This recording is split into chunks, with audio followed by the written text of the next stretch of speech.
Assalamualaikum warahmatullahi wabarakatuh. Selamat datang kembali di channel Om Riz Official. Untuk kisah kali ini masih ada sebuah cerita dari tulisannya Hairul Anam. Sebuah kisah yang berjudul Pengalaman Mengerikan Bekerja di Warung Mie Ayam Bakso. Dan sebelum kita lanjut ke ceritanya, tekan dulu tombol like video ini dan jangan lupa tekan juga tombol subscribe channel ini. Nyalakan juga lonceng notifikasinya agar tidak ketinggalan cerita-cerita lainnya dari channel ini. Dan buat teman-teman yang pengen membaca langsung ceritanya, nanti silahkan saja kunjungi linknya yang nanti akan saya sertakan di kolom deskripsi. Dan seperti apa untuk kisah kali ini, langsung saja kita masuk ke ceritanya.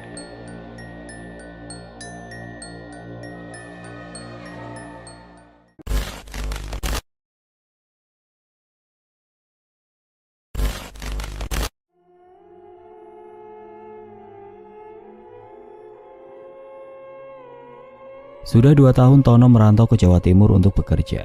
Dia bekerja menjadi karyawan di warung makan terkenal. Karena warung itu laris, Tono belum mendapat jatah libur. Barulah ketika mendekati akhir bulan dan ada hajatan, juraganya memberi jatah libur. Tono memanfaatkannya untuk pulang ke kampung halaman. Di kampung halaman, Tono menjenguk kedua orang tuanya yang sudah menginjak usia 58 tahun. Kedatangannya disambut riang gembira oleh orang tua dan keluarganya. Ia sangat senang karena bapak dan ibunya masih sehat. Tidak hanya itu, Tono juga mencari siapa saja temannya yang masih tinggal di kampung halaman. Karena sebelum berangkat merantau, dia dan keempat temannya berjanji akan sama-sama merantau. Mereka ingin mengubah nasib keluarganya. Betapa terkejutnya Tono saat melihat Asep sedang memberi makan kambing di belakang rumahnya. Tono langsung menghampiri teman kecilnya itu. Asep kaget dengan kedatangannya. "Tono, kamu pulang ternyata?" Asep langsung memeluk teman lamanya itu. "Iya Asep, apa kabar?" Tono tersenyum dan bertanya kabar Asep. Sebelum menjawab, Asep mengajak Tono untuk duduk dulu. "Baik Ton, kamu sendiri bagaimana? Seru kan merantau?" Asep bertanya dengan rasa penasaran yang begitu tinggi. "Iya Asep, oh ya, omong-omong, kenapa kamu tidak merantau?" Tanya Tono dengan nada pelan karena takut menyinggung. "Sebenarnya kemarin aku sudah merantau, tapi karena ada kendala, aku pilih pulang." Asep menjawab dengan suara yang terdengar begitu berat karena sedih. "Memangnya kerja apa, Sep?" "Membangun tanggul, kerjanya keras, gajinya nggak manusiawi." Tono merasa kasihan dengan Asep. Di saat mereka berhenti mengobrol, tiba-tiba Tono ingat teman baik juraganya butuh karyawan untuk jualan mie ayam dan bakso. Katanya, gaji di sana lumayan besar. Siapa tahu Asep mau dan betah. "Sep, kalau jualan mie ayam dan bakso, kamu mau nggak?" Asep seketika menoleh saat mendengar tawaran dari Tono. "Tentu saja mau, aku juga ada pengalaman sedikit jualan mie ayam." "Syukurlah kalau kamu mau, nanti aku bilang ke juragan." Tono tersenyum. Asep tampak terlihat bahagia. Usai membicarakan pekerjaan, mereka sempat mengobrol dan membahas soal masa kecil dulu. Sebelum akhirnya harus berhenti karena Tono harus pulang. Dia ada acara keluarga di tempat budenya. Asep tidak bisa mencegah temannya itu. Besoknya Tono datang membawa kabar bahagia. Asep yang sedang membersihkan motor bututnya dikagetkan dengan suara temannya itu. Asep pun mengajak Tono duduk di bawah pohon mangga yang teduh dan sejuk. "Aku kesini bawa kabar gembira, Sep."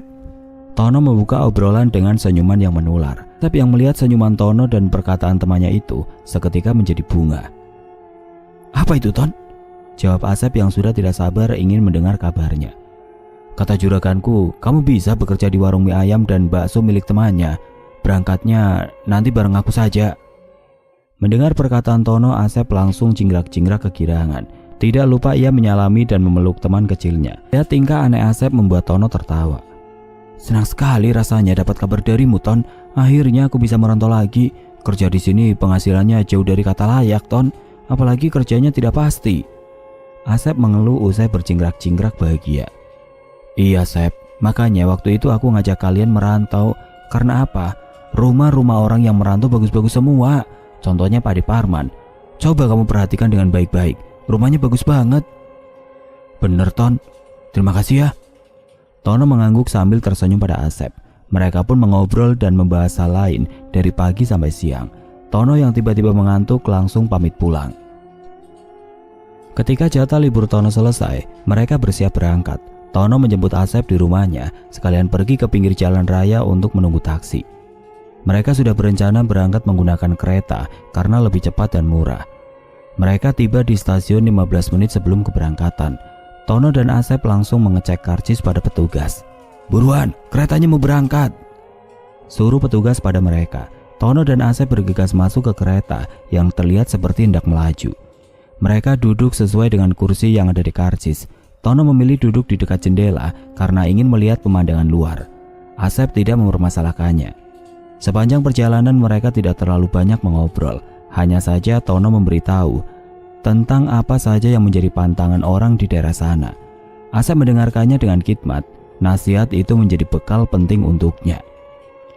Setelah berada di perjalanan selama 1 jam, akhirnya mereka sampai ke stasiun yang dituju. Mereka turun dan langsung mencari taksi yang berada di depan halaman stasiun. Saat melihat taksi berhenti, Tono mengajak Asep mendatangi salah satu taksi.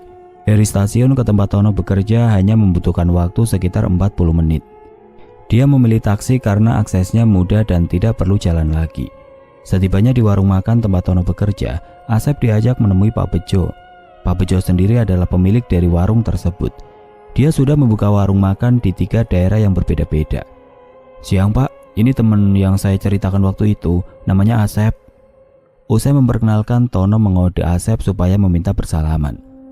Pak Bejo yang sedang sibuk menghitung uang langsung menoleh. Dia sedikit mengangkat kacamatanya lalu menyambut uluran tangan Asep. "Oh iya, saya Bejo." Pak Bejo memperkenalkan diri sambil tersenyum. Asep menjadi terlihat kikuk. Berkali-kali dia melirik Tono seolah bertanya apa yang harus dia lakukan lagi. Tetapi Tono meminta temannya untuk tenang. Tono dan Asep terpaksa mematung sambil berdiri selama 5 menit karena menunggu Pak Bejo menghitung uang sampai selesai. Barulah dia mengajak keduanya berbicara lebih lanjut. "Bagaimana? Kamu mau jualan mie ayam dan bakso?" "Mau Pak, tentu saja sangat mau." Asep seketika menyaut tanpa diberi kode oleh Tono. "Bagus kalau begitu. Sebentar, aku telepon dulu Pak Surya." Pak Bejo langsung membuka teleponnya. Asep dan Tono menunggu lagi. Mereka tidak bisa mendengar suara telepon 2 bos pengusaha makanan itu. Sambil menunggu, Asep mengedarkan pandangan ke seluruh ruangan. Dia melihat ruangan milik juragan warung makan tersebut. Ternyata ruangannya tidak terlalu mewah dan kelihatan biasa. Batin Asep keheranan. Dia kira ruangan juragan itu besar dan mewah. Ternyata tidak semua begitu. "Kalian langsung saja ke warungnya. Kebetulan Pak Surya ada di sana. Tono tahu tempatnya." Pak Bejo akhirnya memberi kepastian setelah menutup teleponnya. Tono mengangguk lalu mengajak Asep keluar dari ruangan tersebut. Asep lagi-lagi menatap setiap jengkal ruangan warung itu ketika berjalan ke pintu depan. "Di sini setiap karyawan perantau mendapat motor. Tentu dengan syarat sudah dipercaya. Kalau karyawan baru tidak akan mungkin." Tono tertawa dengan laga seperti mengejek Asep. "Iya ya, ayo buruan nanti kesiangan." Asep langsung mengajak Tono pergi ke warung mie ayam bakso milik Pak Surya. Tono menyalakan motornya dan berjalan di jalanan yang sudah padat merayap. Jarak antara warung makan Pak Bejo dengan warung mie ayam milik Pak Surya sangat dekat. Mereka hanya butuh waktu 15 menit untuk bisa sampai. "Warungnya belum buka, Sep. Ayo buruan, biar ngobrolnya enak." Tono tampak buru-buru mengajak Asep masuk ke dalam. Ketika masuk ke warung, Tono melihat ada Pak Surya dan beberapa karyawan yang sedang sibuk mempersiapkan dagangannya. Saking sibuknya, sampai-sampai mereka tidak tahu ada yang datang. "Siang Pak, saya Tono, karyawannya Pak Bejo." Tono lebih dulu menyapa Pak Surya yang tengah merapikan beberapa botol saus. "Oh ya, barusan Pak Bejo telepon. Ayo masuk, tidak enak ngobrolnya di sini." Pak Surya terlihat sangat ramah, apalagi saat dia mengajak Tono dan Asep masuk ke dalam ruangan yang mirip dengan teras rumah. Tono memperkenalkan Asep yang sejak tadi tampak gugup, apalagi setelah melihat warung mie ayam itu sangat besar dan luas. "Siang Pak, saya Asep, temannya Tono." Asep memperkenalkan diri sambil mengulurkan tangannya. Pak Surya langsung menyambut uluran tangan tersebut sambil tersenyum. Dia menanyakan beberapa hal tentang Asep. Ketika Asep bercerita soal pengalaman berjualan mie ayam, calon juragannya itu tampak senang. "Kau sudah tahu dasarnya, aku tidak perlu lagi repot-repot memandu atau mengarahkan. Tinggal terus diasah saja pengalamanmu itu, Mas." Pak Surya memuji Asep. "Baik Pak." Asep menjawab dengan perasaan senang. Pujian itu membuatnya sedikit menghilangkan kegugupan yang sejak tadi hingga pada dirinya. Pak Surya meminta Tono untuk kembali karena dia sudah menerima Asep sebagai karyawan baru. Tono pamit dan mereka lanjut mengobrol. Soal tempat tidur, nanti kamu ikut di rumah saja karena warung penuh. Baik Pak, kapan saya bisa mulai bekerja? Sebentar, sebelum kamu kerja, ada beberapa hal yang perlu kamu ingat dengan baik. Pak Surya memasang wajah serius saat mengatakan beberapa patah kata barusan. Apa itu Pak? Tanya Asep yang tentu terkejut usai mendengar perkataan dari Pak Surya. Nanti, kalau kamu melihat ular atau ada ular melewati tubuhmu, jangan teriak dan jangan sekali-kali kamu usir ular itu, ujar Pak Surya sambil melototi Asep. Asep menelan ludah. Sebelum menjawab, dia bertanya-tanya pada dirinya sendiri. Memangnya kenapa? Ada apa dengan ular itu? Bukannya ular berbahaya ya? Batin Asep ketakutan. Pak Surya bertanya lagi apakah Asep mau menyanggupi atau tidak. Asep yang kepepet pun mau tidak mau harus menyanggupinya. Bagus, kalau begitu kamu istirahat dulu. Kerjanya mulai besok saja. Nanti biar diantar Pak Soleh ke rumah. Pak Surya mengangguk lalu beranjak dari tempat duduknya. Pak, apa saya boleh tanya? Asep memberanikan diri mengungkapkan kegelisahannya. Pak Surya menoleh dan mengangguk. Mau tanya apa Mas? Apakah ular yang Bapak maksud barusan menggigit? Suara Asep terputus-putus saat bertanya karena merasa takut. Tidak Mas, tenang saja. Pak Surya membalasnya dengan menambahkan senyuman di wajahnya. Asep menjadi lega. Pak Surya melenggang pergi dari ruangan itu tanpa berkata apa-apa. Asep yang sedang menunggu Pak Soleh datang melihat-lihat lagi keadaan sekitar. Dia suka penasaran dengan setiap benda atau ruangan yang baru ia datangi. Belum selesai melihat-lihat, Pak Soleh datang membawa makanan sambil mengajak Asep ke halaman. Asep mengambil makanan itu lalu membuntuti Pak Soleh. Ketika sampai di rumah Pak Surya, Asep membantu Pak Soleh menurunkan barang-barang yang tadi juga ikut dibawa. Tentu saja barang itu adalah barang-barang keperluan warung. Mereka tata barang-barang itu di belakang rumah sampai selesai. Saat semua sudah beres, Pak Soleh mengajak Asep masuk ke dalam. Dia menunjukkan kamar yang nantinya Asep gunakan untuk tidur. Kamar itu dekat dengan dapur dan betapa terkejutnya Asep saat membuka pintu. Kamar itu sangat luas. Asep sampai tidak percaya kalau dia bakalan tidur di kamar tersebut. Padahal di rumah kamar tidurnya sangat sempit dan hanya cukup untuk satu kasur saja. Pak Soleh pamit keluar usai memberikan arahan pada Asep. Asep yang sudah tidak sabar ingin mencoba kamarnya itu kembali membukanya. Betapa terkejutnya Asep saat melihat ular besar sedang berada di ranjang. Ular yang mirip dengan ular piton itu menatapnya. Kepalanya terlihat sangat aneh. Asep hendak berteriak dengan mengusir ular tersebut, namun dia ingat kata-kata Pak Surya. Mau tidak mau karena terpepet dan tidak bisa melakukan apa-apa, Asep masuk ke dalam pelan-pelan. Dia letakkan tas dan barang bawaannya di samping ranjang. Ketika sedang melepas jaket, ular itu berjalan mendekatinya. Rasa-rasanya Asep ingin teriak atau menendang ular tersebut, namun dia takut kalau juraganya tahu. Tubuh Asep terasa membeku ketika ular itu melata tepat di atas kedua kakinya. Berkali-kali dia mengatur nafas. Asep memalingkan wajah saat ular itu menatapnya. Ular itu terus berjalan hingga keluar dari kamarnya. Asep buru-buru menutup pintunya. Dia sedikit lega karena ular besar tadi sudah pergi. Asep yang sudah capek menata kasurnya saat sedang beristirahat di ranjang, tiba-tiba kamar itu terasa sangat panas. Kok kamarnya jadi panas ya? Asep terlihat panik dan keningnya dipenuhi butiran-butiran keringat. Asep turun dari ranjang lalu membuka jendela. Ketika berada di depan jendela, Asep merasa lega karena ada angin berembus kencang. Mungkin kalau jendelanya aku buka, anginnya bakalan masuk, batin Asep sambil berjalan ke ranjang. Ternyata Asep masih merasakan panas, padahal jendela kamarnya yang besar itu sudah dia buka, dan Asep mendengar suara angin berembus kencang.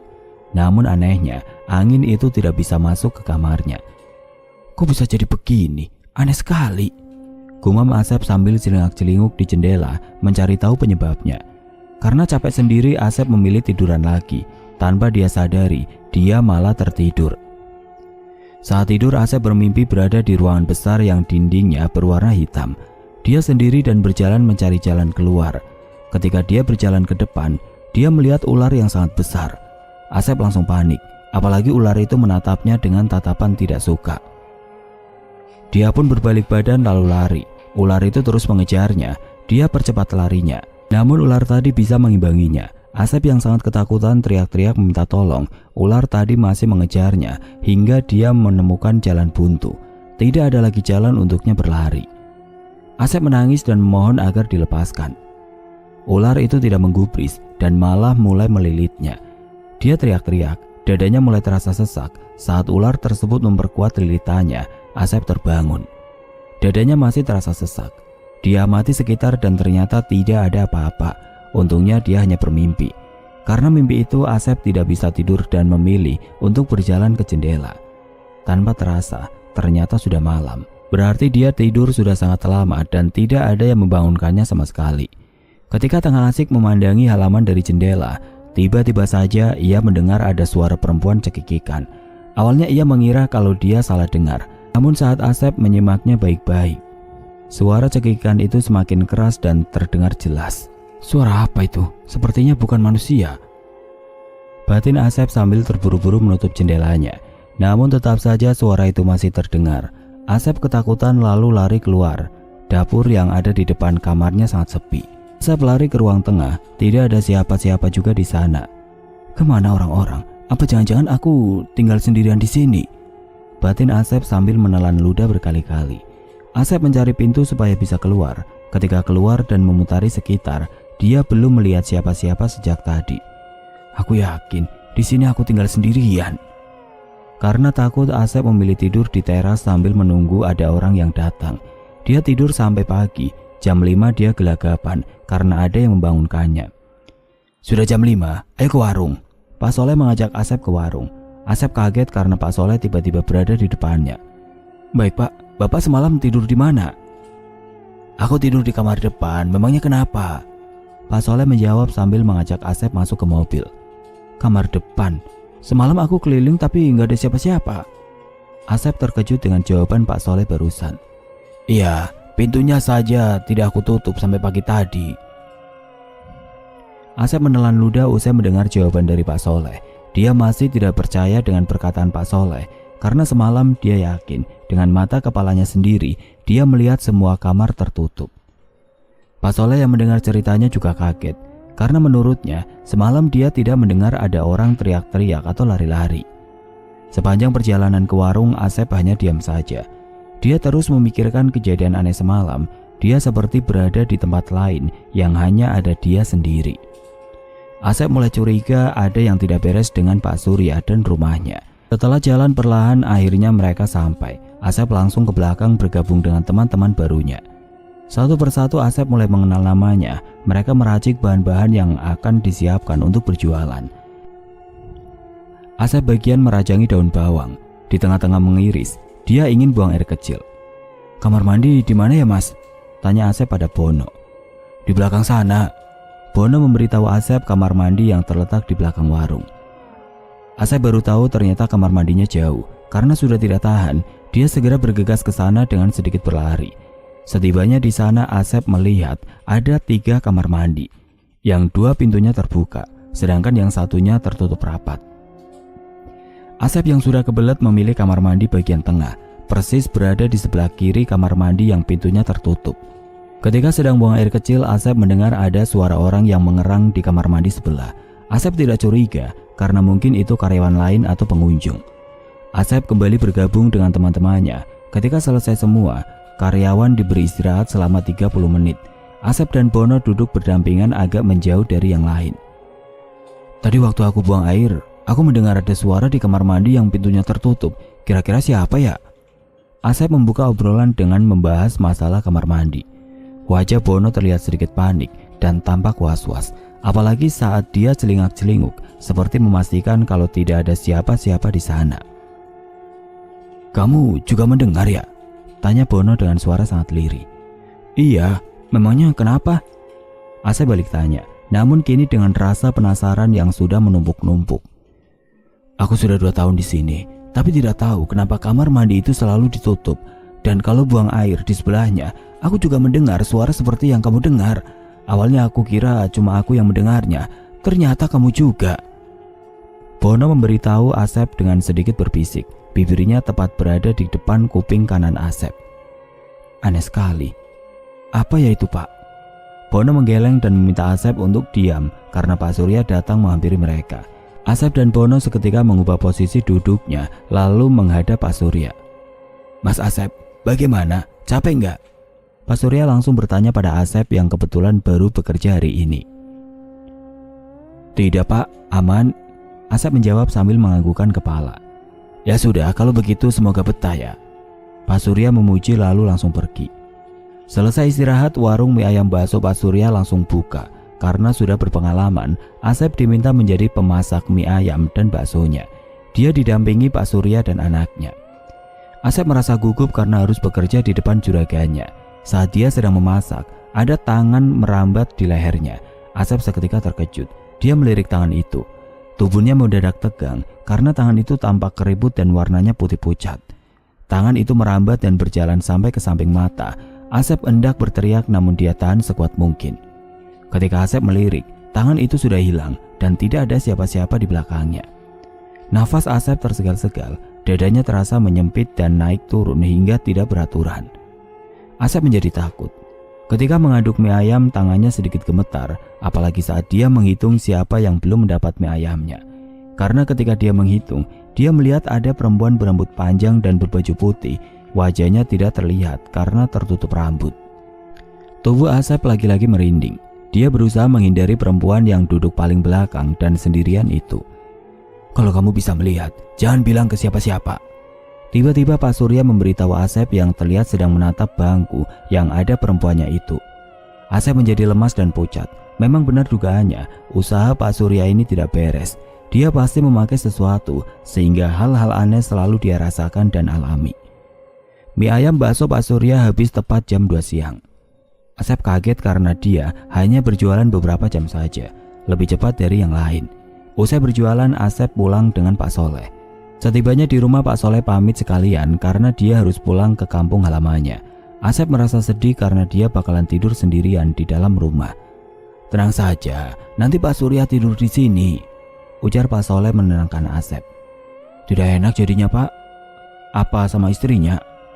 Tidak, Mas, Pak Surya sendirian. Dia itu sudah biasa. Kalau malam Jumat, dia tidur di sini. Asep mengangguk saja. Dia membantu Pak Soleh mengemasi barang sebelum pulang ke kampung halaman. Setelah beres, Pak Soleh pamit. Malamnya, apa yang Pak Soleh katakan benar. Pak Surya datang membawa 2 ekor kambing. Kambingnya terlihat besar-besar. Dia datang sendirian sehingga harus meminta tolong Asep untuk menurunkan kambingnya. Nanti tolong bawa ke belakang rumah ya, Mas. Nah, Pak Surya yang harus menutup mobil baknya dulu. Baik, Pak, jawab Asep sambil menuntun 2 kambing itu ke belakang rumah. Sepanjang perjalanan menuntun kambing ke belakang, dia terus bertanya pada dirinya sendiri berulang kali. Kambing ini untuk apa ya? Tidak berselang lama Pak Surya datang dengan seseorang. Kalau Asep lihat-lihat, dandanannya seperti seorang dukun. Asep tidak banyak tanya dan hanya diam menyimak. Apalagi saat 2 kambing itu disembeli, darah mengucur deras dari kerongkongan kambing tersebut. Usai disembeli, orang itu langsung memotong kepalanya. Dua-duanya sekaligus. Kamu kubur 2 kepala ini di sana. Orang tersebut menyuruh Pak Surya mengubur kambing di bawah pohon beringin yang sangat besar. Baik, Mbah. Usai melihat semua itu, Asep kembali tidak bisa tidur. Dia terus penasaran dengan apa yang dilakukan oleh Pak Surya dan orang tersebut. Apa jangan-jangan itu tumbal pesugihan ya? Paginya Asep berjualan seperti biasanya. Meskipun kepalanya masih dipenuhi pertanyaan soal ritual semalam, dia tetap harus bekerja. Asep bekerja dengan sungguh-sungguh. Hari itu Pak Surya kedatangan teman sekaligus sahabat lamanya. Dia datang bersama anak perempuan seusia dengan Asep. Perempuan itu bernama Jessica. Asep sedikit terpana dengan kecantikan anak dari Pak Dayat tersebut. Namun dia sadar kalau dia bukan siapa-siapa. Asep melayani kedua tamu istimewa juraganya dengan ramah dan santun, sehingga membuat Jessica kadang-kadang mencuri pandang. Mereka hanya mampir sebentar lalu pergi. Malamnya Asep diajak ke rumah orang yang kemarin menyembelih kambing, sehingga membuatnya yakin kalau Pak Surya memakai pesugihan dan orang itu adalah dukunnya yang bernama Mbah Do. Asep sangat ketakutan ketika berada di rumah Mbah Do, karena berkali-kali Mbah Do menatapnya dengan tatapan tidak suka. Dia takut kalau bakalan diapa-apakan oleh mereka. Asep terus menunduk sepanjang mereka mengobrol. Dia sedikit tenang saat Pak Surya mengajaknya pulang. Asep yang sampai di rumah tidak bisa tidur memilih untuk menemui Tono. Dia ingin menceritakan apa yang dialami. Asep benar-benar takut dan ingin bertanya tentang jalan keluarnya. Kebetulan saat itu Tono sedang bersantai dengan Dwi. Kedatangannya mengejutkan Tono dan Dwi. Asep langsung cerita di depan keduanya. Dwi yang baru dia kenal juga ikut mendengarkannya. Mereka kaget soal apa yang Asep alami. Kalau menurutku, Pak Surya benar-benar pakai pesugihan dah. Dwi menimpali usai Asep bercerita. Aku pikir-pikir lagi sepertinya dia pakai, tapi aku tidak menyangka loh kalau dia pakai begituan, karena selama ini dia baik sih orangnya. Tono sedikit tidak menyangka dengan apa yang Pak Surya lakukan. Masalahnya, aku sering diajak ritual-ritual itu, takutnya jangan-jangan aku yang dijadikan tumbal. Asep kembali berkata di tengah-tengah keheranan mereka. Nah, itu dia. Kalau itu aku juga belum tahu cara bisa keluar dari sana, karena menurut pengalaman yang ada, jika orang sudah ditargetkan menjadi tumbal, mau tidak mau orang itu harus yang jadi tumbalnya. Dwi menjelaskan sambil memasang raut wajah khawatir. Mendengar itu Asep tampak sedih. Dia semakin takut usai mendengar penjelasan dari Dwi. Apa benar dia akan menjadi tumbal dan tidak bisa keluar dari sana? Kamu tahu dari mana, woi? Jangan menakut-nakuti begitu. Tono menonjok pelan lengan Dwi yang sedikit kekar. Temanku sendiri, bos. Aku tidak berbohong. Dwi menggeleng. Apa kamu tidak punya teman yang bisa lolos dari hal itu? Ada. Syaratnya, dia harus bisa pergi dari sana sejauh mungkin. Artinya, harus sampai pindah pulau, Ton. Pikiran Asep semakin tidak karuan. Kepalanya dipenuhi berbagai masalah dan hatinya diselimuti rasa takut yang begitu mencekam. Apanya itu caranya? Asep bertanya dengan nada yang getir karena saking takutnya menjadi tumbal. Iya bos, kamu harus pergi ke pulau lain, misalnya merantau ke Sumatera, jawab Dwi sambil terus meyakinkan Asep. Karena mungkin itu salah satu jalan keluarnya, mau tidak mau Asep harus melakukannya.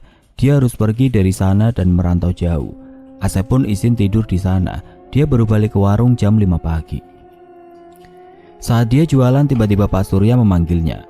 Asep menarik napas dalam-dalam lalu mengembuskannya dengan agak keras. Apa jangan-jangan hari ini eksekusinya? Kalau iya, sebaiknya aku harus segera pergi. Asep buru-buru izin ke kamar mandi. Ketika berhasil keluar, dia berjalan mengendap-endap ke jalan raya. Namun nasib sial memang sedang tidak bisa diajak kompromi. Saat baru sampai di jalan raya, dia bertemu Pak Dayat. Kamu Asep yang kemarin itu ya? Pak Dayat langsung mengenali Asep. Asep yang sudah mati kutu hanya mengangguk. Mau kemana? Kok kelihatannya buru-buru? Tanya Pak Dayat yang semakin membuatnya kikuk. Oh, ini mau cari angin, Pak. Asep beralasan supaya tidak ketahuan. Pak Dayat meminta Asep untuk masuk. Ketika berada di ruangannya Pak Surya kaget karena ternyata Asep sudah bersama Pak Dayat. Tadi aku panggil-panggil ternyata sudah ketemu duluan. Pak Surya tertawa saat melihat mereka datang. Memangnya ada apa, Pak? Asep menatap Pak Dayat dan Pak Surya bergantian. Dia masih belum mengerti mengapa Pak Surya memanggil. Pak Dayat tertawa melihat gelagat Asep yang sedang kebingungan. Dia pun meminta Asep untuk duduk duluan. Begini, Sep. Kemarin saya datang dengan anak saya. Nah, dia itu suka dengan kamu. Pulangnya dia minta saya ke sini lagi untuk mengajak kamu jualan di tempat kami. Bagaimana? Aku juga sudah izin dengan Pak Surya. Katanya Pak Surya tidak masalah. Mendengar itu Asep bersorak-sorai di dalam hatinya. Dia tidak menyangka penyelamatannya ternyata datang sendiri saat dia tidak tahu harus bagaimana lagi. Asep yang takut dijadikan tumbal oleh Pak Surya langsung menyetujui. Apalagi dia bisa dekat dengan Jessica, perempuan yang menarik perhatiannya kemarin. Dilia, kamu mau? Pak Dayat meyakinkannya lagi. Dil, Pak. Asep langsung menyambut tangan Pak Dayat. Baiklah, kalau begitu kamu bisa datang ke tempat saya besok. Pak Dayat tersenyum. Pak Surya pun mengucap selamat. Malamnya dia menemui Tono dan Dwi. Dia ceritakan kebahagiaan ini pada mereka. Mereka terkejut dan ikut senang. Keren, berarti kamu tidak perlu takut lagi menjadi tumbal. Dwi sangat terkejut karena Asep bisa keluar dari tumbal pesugihan itu. Iya, beruntung sekali. Aku ada yang menyelamatkan. Asep masih tampak kegirangan. Besoknya dia dijemput langsung oleh Pak Dayat dan Jessica. Dia masih tampak malu-malu dan canggung. Mereka baru saja bertemu sehingga dia tidak berani seenaknya. Asep mendapat kamar tidur di dekat kamar tidurnya Jessica. Rumah itu lebih nyaman dan tidak semenakutkan rumah milik Pak Surya. Awalnya Asep dan Jessica tampak malu-malu, namun lama-kelamaan mereka bisa akrab. Di sana Asep tidak mengalami hal-hal aneh. Meskipun sama-sama berjualan mie ayam dan bakso, warung milik Pak Dayat tidak semenyeramkan milik Pak Surya. Asep tidak menemukan apa-apa di sana. Asep berjualan dengan lebih giat, apalagi dia mendapat perhatian lebih dari Jessica, anak dari juragannya sendiri.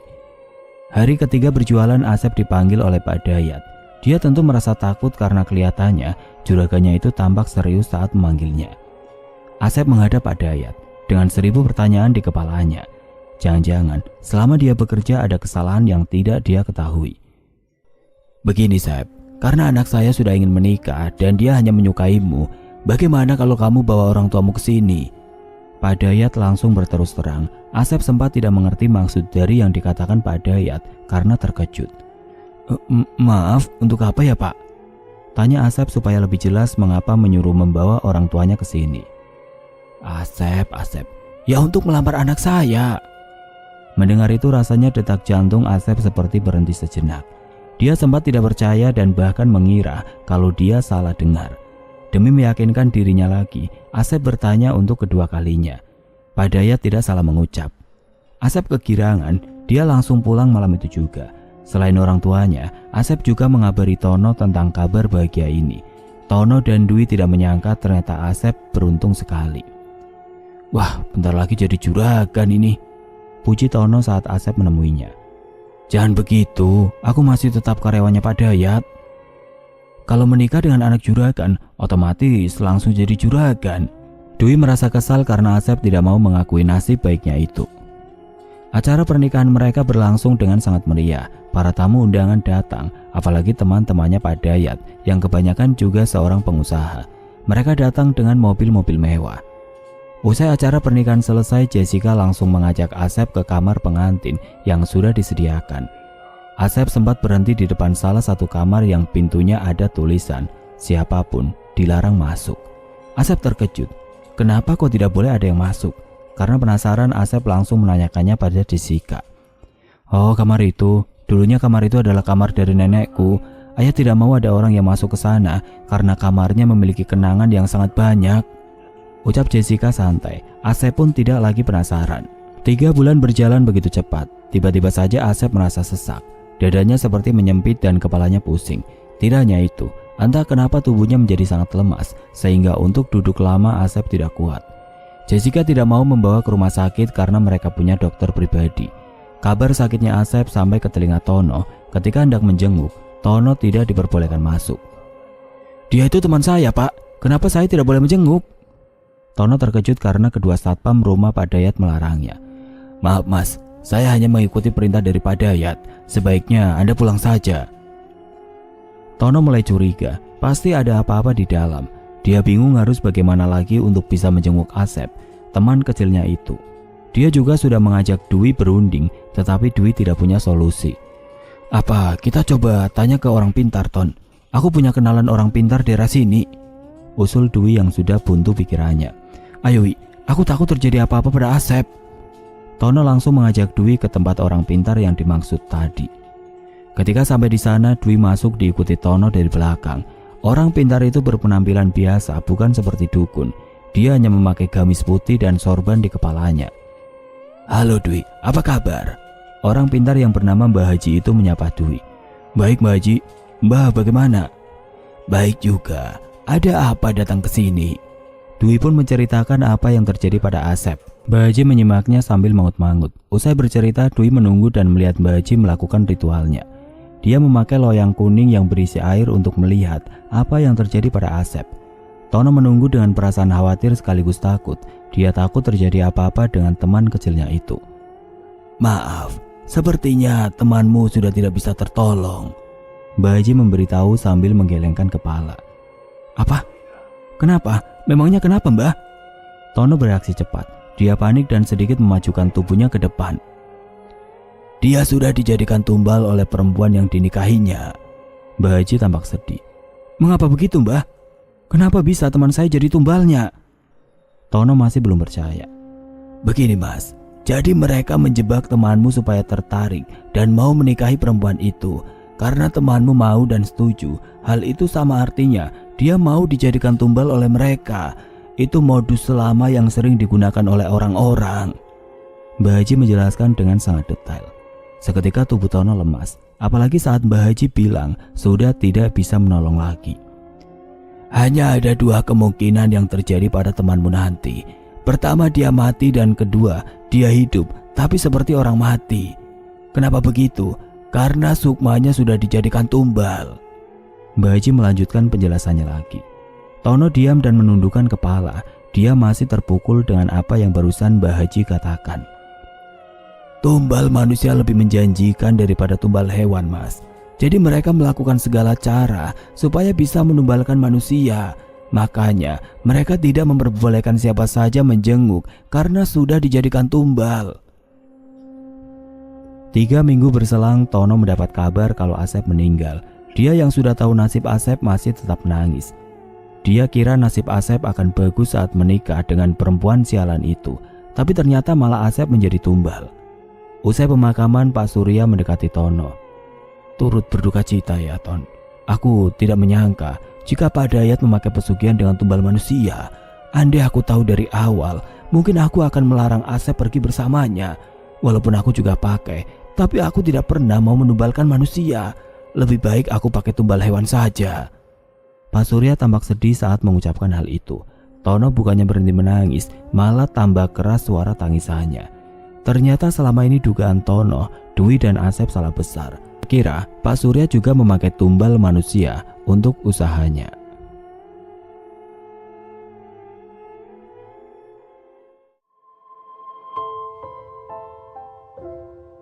Oke teman-teman, sekian untuk kisah kali ini. Bagaimana menurut kalian tentang kisah ini? Tulis komentar kalian di kolom komentar. Dan semoga apa yang sudah saya bagikan dalam kisah ini dapat dijadikan pembelajaran untuk kita semua.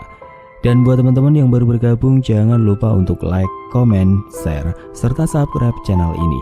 Dan jangan lupa nyalakan juga lonceng notifikasinya agar tidak ketinggalan cerita-cerita lainnya dari channel ini.